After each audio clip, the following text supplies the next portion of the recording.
عبدالرشید دوستم یو ځل بیا لاپې شروع کړي دي.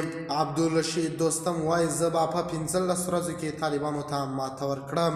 عبدالرشید دوستم ویلي که نړیوال مو ملاتړ وکړي 15 ورځو کې ټول شمالاتي ولایتونه به بیرته زه ونیسم.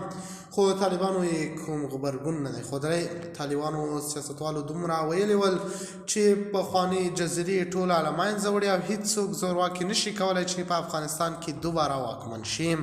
د خرابات ټي وي چینل درنو لیدونکو سلام، ستړي مه شئ، وخت مو په خیر. هیله لرم چې جوړ او روغ به یې.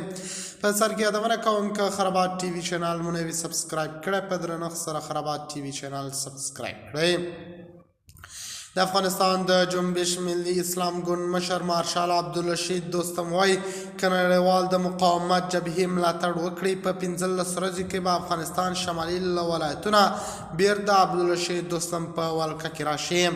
عبدالرشید دوستم چې اوس په ترکیه کې دی له هغه ځایه له نړیوالو یې غوښتنې کوي چې باید د دوستم ملاتړ وکړي. عبدالرشید دوستم چې د جمعیت اسلامي ګوند مشر برهاءالدین رباني سره د 11 تلین په مناسبت یو آنلاین غونډه کې خبرې کولې، د افغانستان د وروستي وضعیت او د طالبانو په اړه ورسره غږېدلی او څرګندونې یې کړې دي. عبدالرشید دوستم د جبهه مقاومت ډلې مشر احمد مسعود له ښاغلي ولسمشر غني او د ښاغلي ولسمشر محمد اشرف غني، سلاکار حمدالله محب، امرالله صالح او عطا محمد نور او محقق سره لیدنه ترسره کړې او خبرې یې کړې دي. د ویلي ما له ټولو سره خبرې وکړې او ټول دې ته لیواله دي چې یو ځل بیا افغانستان ته ورستانه شي.